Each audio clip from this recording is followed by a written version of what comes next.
కమ్యూనిస్టులకు కంచుకోట సూర్యాపేట జిల్లా కరివిరాల కొత్తగూడెం గ్రామం తెలంగాణ సాయుధ పోరాట యోధురాలు మల్లు స్వరాజ్యాంది ఇదే ఊరు.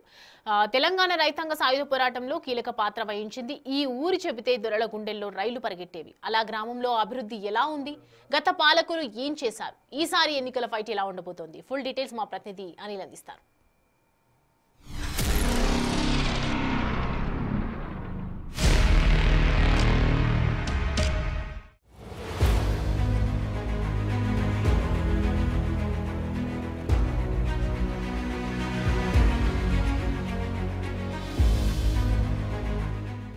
టీవీ పంచాయతీ ఫైట్ లో భాగంగా సూర్యాపేట జిల్లాకు సంబంధించిన తుంగతుర్తి నియోజకవర్గం కరివిరాల కొత్తగూడ గ్రామం వద్దకైతే రావడం జరిగింది. అయితే ఈ గ్రామానికి ఒక ప్రత్యేకత ఉంది. ఈ గ్రామంలో తెలంగాణ సాయుధ పోరాటంలో కీలక పాత్ర పోషించినటువంటి వీరవనిత మల్లు స్వరాజ్యం ఇదే ఊర్లో జన్మించారు. అంతేకాకుండా ఆమె సోదరుడైనటువంటి బిఎన్ రెడ్డి కూడా ఇదే ఊర్లో జన్మించాడు. వీళ్ళిద్దరితో పాటు మరొక వ్యక్తి కూడా ఉన్నారు. ఇండియన్ సంయుక్త రాష్ట్రాల కమ్యూనిస్ట్ పార్టీని స్థాపించినటువంటి మారోజ్ వీరన్న కూడా ఇదే ఊర్లో జన్మించాడు. మరి ఇన్ని ప్రత్యేకతలు ఉన్నటువంటి ఈ ఊరిలో ఇప్పుడు పంచాయతీ ఎన్నికలు కూడా రావడం జరిగింది.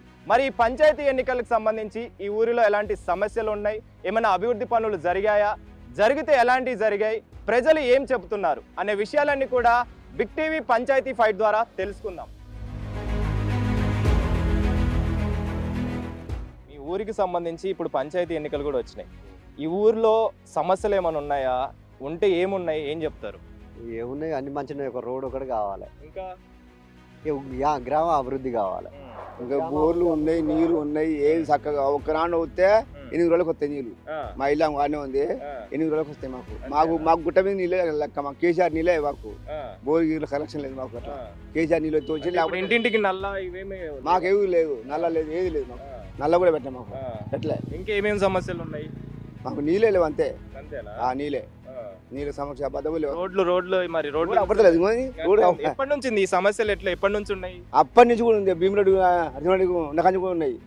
అప్పటి నుంచి ఏం లేదు. మోత్పల్లి నరసింహ కానీ, గాదర్ కిషోర్ కానీ, మందల స్వామిలు కానీ అందరూ అట్లా ఉంది. అప్పటి నుంచే ఉన్నాయి. సమస్యలు ఉన్నాయా, అభివృద్ధి పనులు ఇంకా జరగాల్సినవి ఉన్నాయా? ఏమేమి ఉన్నాయి? మా ఊరు ఇంతవరకు డెవలప్ ఏదీ లేదు. ఎవరైనా వస్తుర్రు పోతుర్రు, వాళ్ళది ఏదో వాళ్ళే చూసుకుంటారు తప్ప డెవలప్మెంట్ అన్నది ఏమీ ఉండదు. ఇప్పుడు వస్తురు పోతురు అని అంటే ఈ ఊరికి ఒక ప్రత్యేకత కూడా ఉంది. అంటే చాలా మంది తెలంగాణ సాయుధ పోరాటంలో కీలక పాత్ర పోషించిన వీరవనిత మల్లు స్వరాజ్యం కావచ్చు, వీళ్ళందరూ కూడా చాలా వరకు ఇదే ఊరికి సంబంధించి జన్మించిన వాళ్ళు ఉన్నారు. మరి ఇంతమంది ఉన్నటువంటి వ్యక్తులకు సంబంధించి మరి ఎందుకని ఇంకా డెవలప్ కాలేదంటే ఏం చెప్తారు? ఉన్నప్పుడు డెవలప్మెంట్ వేరే ఉంది, వాళ్ళు తదంతరం ఏ డెవలప్మెంట్ లేదు. యథావిధిగా అదే స్థాయిలో పోతుంది, అదే విధంగా పోతుంది. ఎలా ఉన్నాయి అంటే ఏమేమి సమస్యలు ఉన్నాయి? ప్రతి సమస్య, ఊరికి రోడ్డు సమస్య అని, వాటర్ అని, రైతులకని ఏది పట్టించుకోరు. వాళ్ళది ఏదో పార్టీ వైజ్ గానైనా సరే ఈ ఎలక్షన్స్ వచ్చే టైం వరకు వాళ్ళది ఏదో వాళ్ళకి సంబంధించి చూసుకుంటారు. ఆ తర్వాత ఏది లేదు, అడిగినా కూడా పట్టించుకోరు. మరి ఇప్పుడు సర్పంచ్ ఎన్నికలు వస్తున్నాయి.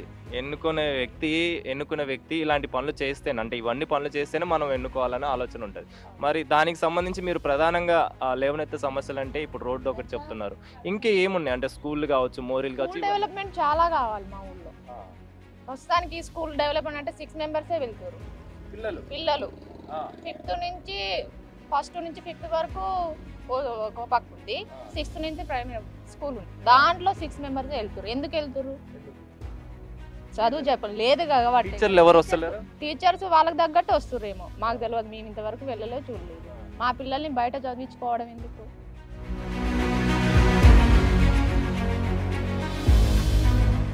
ఈ ఊర్లో పుట్టి పెరిగిన వాళ్ళే కదా, మరి ఈ గ్రామానికి సంబంధించి రోడ్లు కావచ్చు, ఆ ఇంటింటికి నల్ల కావచ్చు, ఇవన్నీ కూడా ఉంటాయి కదా సమస్యలు. అవి ఉన్నాయా? ఏమన్నా ఏంటి, ఏమైనా జరగాల్సినవి ఉన్నాయా? ఉన్నాయి. ఏమేమి ఉన్నాయి? రోడ్లు వచ్చినాయి, కొంతమందికి ఇండ్లు వచ్చినాయి, నల్లాలు ఉన్నాయి, కరెంటు బుగ్గలు వేస్తారు. మరి ఇప్పుడు ఏమేమి ఉన్నాయి అంటే ఏం చెప్తారు? ఇప్పుడు ఇవన్నీ చెప్తున్నారు కదా, ఇవన్నీ ఎప్పటి నుంచి ఉన్నాయి సమస్యలు? మీరు చూసినప్పటి నుంచి ఎప్పటి నుంచి? అప్రోట్ వస్తూనే ఉంది. ఇంకా జరగాల్సినవి ఏమైనా ఉన్నాయా? ఇక జరగవలసినవి ఇక మనం కావాలనే వాళ్ళు వస్తాయా? అంతేనా? కొంతమందికి ఇది రుణమాఫీ అయింది, కొంతమందికి కాలే. నాకు కాలే. మరి ఇప్పుడు సర్పంచ్ని అడగలేదా? మరి ఇప్పుడున్న సర్పంచ్ని ఇంకా ఏ సర్పంచ్ ఆయన ఏం చేస్తాడు, ఆయన గెలిచినాడు కదా ఆయన అడిగేది. ఎవడైతాడో ఎవడు గెలుతాడో ఎవడు పోతాడో. అంతేనా? ఏం పేరు నీ పేరు? ఉండే కొండయ్యన్న, మరి మీ గ్రామానికి సంబంధించి ఇప్పుడు గ్రామ పంచాయతీ ఎన్నికలు కూడా వచ్చినాయి కదా, మరి ఏంటి పరిస్థితి, ఎలా ఉంది? అభివృద్ధి ఏమైనా జరిగిందా? ఇంకేమైనా జరగాలనా? ఇంకా జరగాలి. ఇక బజార్లకు రోడ్డు పోయలే, ఇంకా అన్ని బజార్లు ఇట్లనే ఉన్నాయా? కొన్ని ఉన్నాయి, చాలా లేవు కానీ ఒక 5-6 బజార్లు. ఎందుకని ఎప్పటి నుంచి ఉన్నాయి ఇలా? ఇప్పటి నుంచి అప్పటి నుంచి ఉంటున్నాయండి. 20 ఏళ్ళ నుంచి అట్లే ఉంటుంది. అభివృద్ధి కోసమే కొట్లాడుతున్నాం. అభివృద్ధి చేయాలనేది వ్యక్తి ముగ్గురు క్యాండిడేట్లు నిలబడ్డారు. ముగ్గురిట్లో అభివృద్ధి చేసే వ్యక్తి అయితేనే గెలవబడతారు అనేది ఆలోచన. మరి ఇప్పుడు అభివృద్ధి జరగాలి అని అంటే మరి ఏమేమి అభివృద్ధి పనులు జరగాలి అని అంటే మీరు ఏం చెప్తారు? మేము రోడ్లు కావాలి, కాలువలు కావాలి, వాటర్ సమస్య లేకుండా కావాలి. ఇట్లా చిన్న చిన్న పనులన్నీ ఎక్కువనైతే 99% మా ఊళ్ళో ఏమున్నదంటే రోడ్లేదు ఉన్నది సమస్య. బాగా సమస్య రోడ్లేదు ఉన్నది. మాకాడ పెద్ద పెద్ద నాయకులు, అసెంబ్లీ పోయిన నాయకులు పుట్టిన ఊరు ఇది. ఈ ఊరు అసెంబ్లీ సిపిఎం అంటే ఒకప్పుడు భీమిరెడ్డి నరసింహారెడ్డి, భీమిరెడ్డి కుశిలావరెడ్డి, మల్లి స్వరాజ్యను, అనురాధ కిషన్ రావు, వీళ్ళంతా నాయకులు ఉన్న గ్రామం ఇది. వీళ్ళతోటి అయ్యేది అభివృద్ధి చేయాలనేది ఒక బాధ. మరి అంతమంది నాయకులు ఉన్న ఈ ఊరు ఎందుకని ఇంకా ఈ రోడ్లకు సంబంధించిన సమస్యలు కావచ్చు, ఇంకా వేరే వేరే సమస్యలు, స్కూళ్ళకు కూడా సంబంధించి పిల్లలు కూడా ఎవరు రావట్లేదు? అభివృద్ధి చేద్దామని ముందర పడతారు, ఆ మనిషిని తొక్కి పట్టుడు, ఆ మనిషి ఎందుకు చేయాలి, మేము ఎందుకు చేయొద్దు అనేది ఒక భాగం ఇక్కడ జరిగే సమస్యలలో.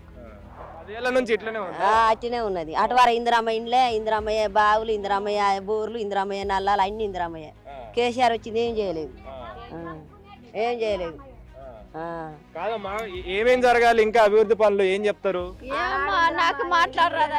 ఇండ్లు ఇచ్చింది, ఇండ్లు ప్రతి ఒక్కరికి జాగాలు ఇచ్చి ఇండ్లు కట్టించి బియ్యాలు కూడా ఇచ్చింది.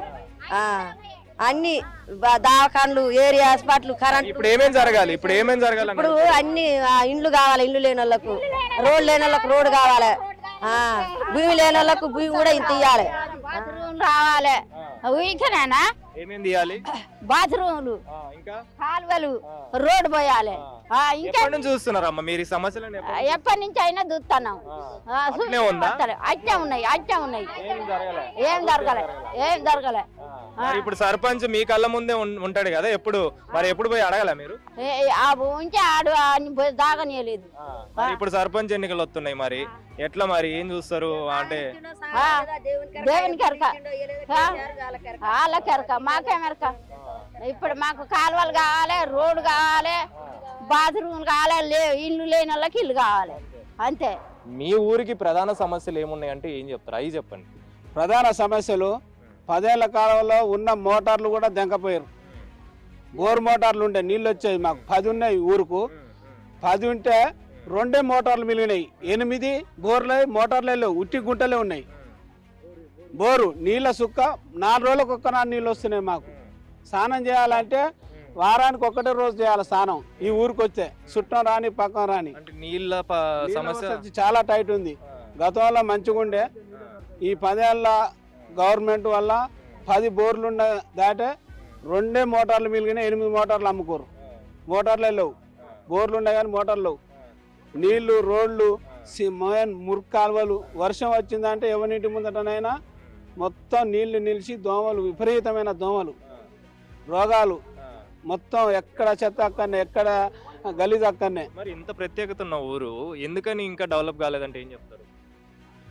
డెవలప్ కావడానికి ఇక్కడ మెయిన్ కారణం కాకపోవడానికి కారణం ఏంటంటే గవర్నమెంట్ అనే వ్యక్తి ఎవరు ముందుబడి చేయలే 10 ఏళ్ల కాలంలో. ఇప్పుడు కాంగ్రెస్ గవర్నమెంట్ వచ్చిందిగా, ఇందిరా ఇండ్లు, రోడ్లు, సీసీ రోడ్లు, ఇవన్నిటికీ మందల సామ్యాల ఆధ్వర్యంలో ఖచ్చితంగా మేము తెప్పించుకోగలుగుతాం. ఇప్పుడు సర్పంచ్ ఎలక్షన్లలో అందుకోసమే గట్టి వ్యక్తిని నిలబెట్టి రేపు పోయి అడిగి తీసుకొచ్చే నిధులు తెచ్చే వ్యక్తి కావాలని ఈ ప్రజల ఆలోచన విధానం. ఎవరైతే పోయి ఎమ్మెల్యే కాడికి పోయి గట్టెలు నిలబడి నిధులు తీసుకొచ్చి ఊరికి ప్రజలకు సేవ ఎట్లా చేస్తారో అట్లా తెచ్చి పెట్టే వ్యక్తి కావాలని, ప్రజాప్రతినిధి కావాలని మేము గ్రామం నుంచి కోరుకుంటున్నాం. మరి ఇంత ముందున్న సర్పంచ్ ఏం చేయలేదా? మరి మీరు ఇప్పుడున్న వ్యక్తిని ఎన్నుకోవడానికి ఆలోచిస్తున్నారు కదా, మరి ఇంత ముందున్న సర్పంచ్ చేయలేదా? ఇంత ముందు సర్పంచ్కి కొత్తగూడెం గ్రామం ఒక్కడి వరకే తెలుసు. ఆ తుంగతుర్తి దారితో పక్కన ఏ ఊరు అనేది తెలియదు. అట్లాంటి పరిస్థితుల్లో 10 ఏళ్ళు ఆయన అట్లే గడిపిండు. ఆయన పరిస్థితులు బాగాలో ఇంట్లో బయట అంతా జీరో అయిపోయింది. మా ఊళ్ళోనైతే కోతుల పెడత ఒక్కటి ఉంది, కుక్కల పెడత 2 ఉన్నాయి. అయినాక రెండొకటి ఎవరు మేము చెప్పినాం కోతుల పట్టియాలని మేము అడిగినాం. ఎవరిని అడిగినాం? సర్పంచ్ని అడిగినాం. సర్పంచ్ అడిగితే కోతుల పట్టితో ఊకోరు కేసు అయితే అన్నాడు. వార్డు నెంబర్ని అడిగినాం. ఆయన చేస్తే మేము చెప్తాం కానీ మా నుంచి ఏమైతే వాళ్ళు అన్నారు. ఇదే దొనకొండ రమేష్ని అడిగినాం. మీరు ఇంటికి 500 ప్రతి ఇన్ని డబ్బాని నేను పెట్టుకుంటా కోతులు పట్టిస్తాను.